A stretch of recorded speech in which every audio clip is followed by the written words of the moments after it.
que les dirigeants algériens aggravent le problème. Maintenant, je voulais savoir, monsieur Abdelmajid Tebboune, il n'a pas réagi. Et pourtant, son ami l'émir du Qatar, nous l'avons vu lors du match Maroc-Canada, lorsque le Maroc s'est qualifié pour les huitièmes de finale de la Coupe du Monde, chef l'émir du Qatar a agité le drapeau marocain.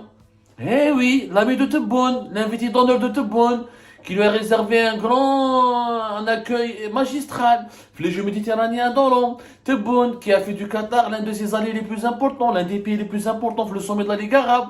Tebboune, avec lequel qui a choisi les Qataris pour lancer plusieurs projets, notamment un fameux hôpital. Un hôpital soi-disant qui sera ultra moderne. Les Malabanash, quand est-ce qu'il sera prêt, comment il sera géré. L'émir du Qatar, Cheikh Tamim ibn Hamad Thani, qui s'est bien baladé dans les rues de la Casbah le 2 novembre 2022, au lendemain en marge des travaux du sommet des chefs d'État de la Ligue arabe. Fait le match entre le Maroc et le Canada, il a agité fièrement le drapeau du Marocain. Ce drapeau marocain, t'as ce pays allié d'Israël, hein? Ce pays qui a fait une alliance militaire avec Israël en 2021, qui a rétabli des relations diplomatiques avec Israël depuis décembre 2020.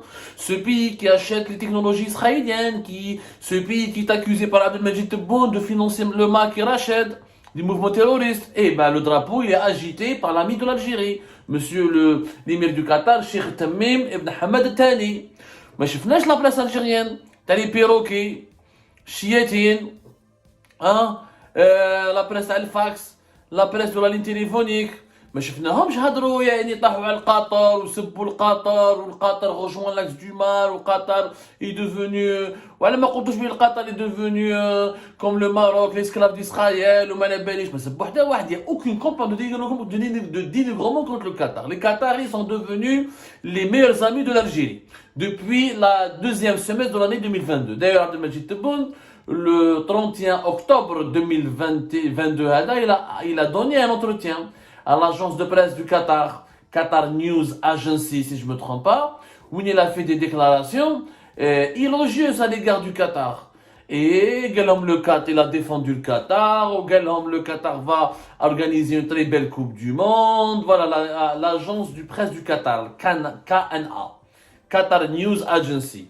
Il a déclaré que l'Algérie soutient le Qatar, il dénonce les campagnes de dénigrement dont est victime le Qatar, et que l'Algérie cherche à promouvoir l'intégration, la solidarité arabe avec l'appui de l'émir du Qatar, et que l'Algérie et le Qatar partagent la même vision du monde, et où le Qatar est en train d'aider l'Algérie pour réussir le sommet des chefs d'État de la Ligue arabe, où l'Algérie elle est solidaire avec le Qatar. Et le Qatar restera dans l'histoire du football. Et le Qatar est un pays ami, il va surprendre le monde entier avec le niveau de réglementation stricte dans divers domaines. Voilà ce qu'a dit Tebboune. Mais j'aimerais bien voir la réaction de Tebboune. L'émir du Qatar, il a pris le drapeau marocain. Ah, ton ami est en train de prendre le drapeau marocain. Voilà, c'est passé inaperçu.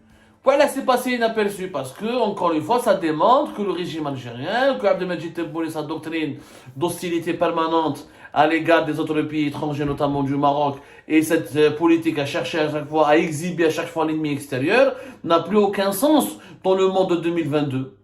Le Qatar, Tebboune devrait apprendre de son ami. Je ne sais pas d'ailleurs s'il est encore son ami. Parce qu'après le drapeau, parce que généralement, Tebboune, les Marocains, le Maroc, il est son ennemi. Tebboune,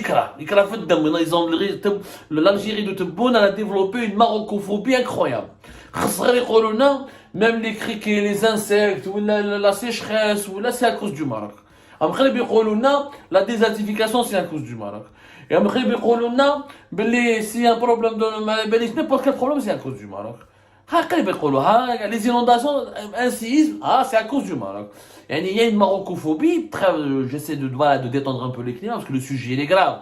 Je sera entre 2020 et 2021. Le régime algérien a accusé l'homme a lancé de graves accusations contre le Maroc, des accusations qui n'ont jamais été étayées par des preuves matérielles. Mais là, on aimerait bien savoir est-ce que l'émir du Qatar va rester l'ami de Tebboune? Est-ce qu'il va rester après avoir exhibé ou là, après avoir agité fièrement le drapeau du Maroc? Mais d'ailleurs, moi je pense que la solution, c'est que Tebboune réellement il conserve son amitié avec l'émir du Qatar et qu'il devrait apprendre de sa sagesse. Oui, pourtant Tebboune هو اللي كبر في العمر.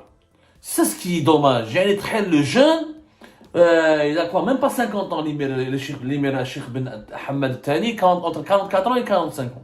Et c'est lui qui est plus intelligent, plus pragmatique et plus perspicace qu'un homme âgé comme Tebboune qui a plus de 76 ans. Le Qatar, il a organisé, rappelez-vous de ce qui s'est passé entre 2017 et 2021. La crise qu'on appelle la fameuse crise du Golfe. Oui, la crise du Golfe, le 5 juin 2017 jusqu'au 5 janvier 2021. L'Arabie Saoudite, les Émirats Arabes Unis, le Bahreïn, l'Égypte et plusieurs pays qui étaient alliés à eux ont décidé, la Libye, le gouvernement libyen proche du maréchal Haftar, les Maldives, les îles Comores, ensuite même le Niger, d'autres pays, la Mauritanie ont tous rejoint une coalition anti-Qatar. Et rappelez-vous que en juin 2017, les Émirats Arabes Unis et l'Arabie Saoudite avaient envisagé d'envahir le Qatar. Parce que le Qatar était accusé d'être pro-iranien, de soutenir des mouvements islamistes contraires aux intérêts et qui menacent la sécurité des pays, de ses voisins pays du Golfe, notamment l'Arabie Saoudite et les Émirats Arabes Unis, et que le Qatar ne voulait pas courber les chines à l'Arabie Saoudite, ne voulait pas subir leur diktat, ni s'agenouiller devant le pouvoir de l'Arabie Saoudite et l'influence des Émirats Arabes Unis. Donc ils avaient préparé un plan d'invasion qui a échoué, qui n'a pas pu être concrétisé parce que Donald Trump, à la dernière minute, il leur a dit non, n'entrez pas militairement au Qatar, je vous l'interdis. Vous n'allez pas faire ce que vous avez fait au Yémen, ce que vous avez fait au Bahreïn, quelques années plus tard, entre 2011 et 2012. Rappelez-vous, lorsque les forces militaires saoudiennes se sont déployées au Yémen. Et bien le Qatar, malgré tout ça,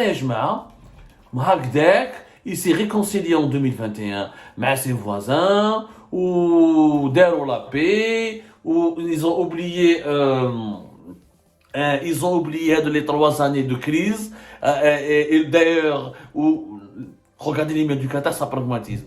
Mohammed Ben Salman, qui était son ennemi de 2017 à 2021, Mohammed Ben Salman a été l'invité d'honneur du Qatar lors de l'inauguration de la Coupe du Monde.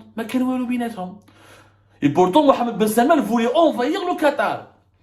Vous regardez que le Qatar a dépassé, a négocié une issue pacifique, il s'est réconcilié, il a rétabli ses relations diplomatiques, il y a encore des sujets de tension, il y a encore de méfiance entre les deux pays, entre les deux voisins, mais malgré tout, le Qatar a accepté de faire la paix avec les pays voisins, a arraché la paix, et il a accepté de ne plus chercher l'hostilité ou de ne plus provoquer la colère de l'Arabie Saoudite et des Émirats Arabes Unis. Ce sont les deux grands voisins et les deux pays les plus riches du monde arabe.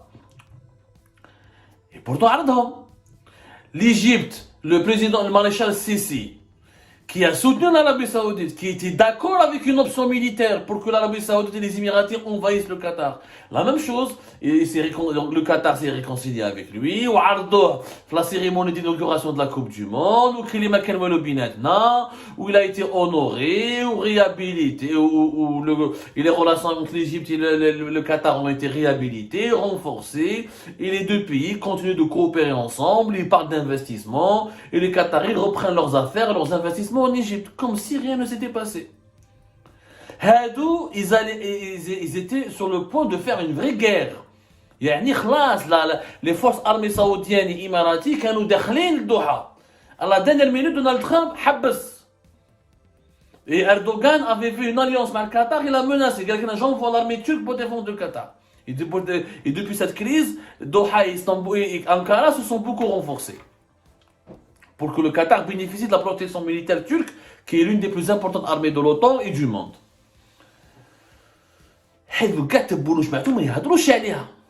Le Maroc, pourquoi le Maroc il a de bonnes relations? Pourquoi le Qatar apprécie beaucoup le Maroc? Il n'a pas pris parti lors de la guerre diplomatique et politique qui a été enclenchée par Abdelmajid Tebboune et Saïd Chengriha contre le Maroc.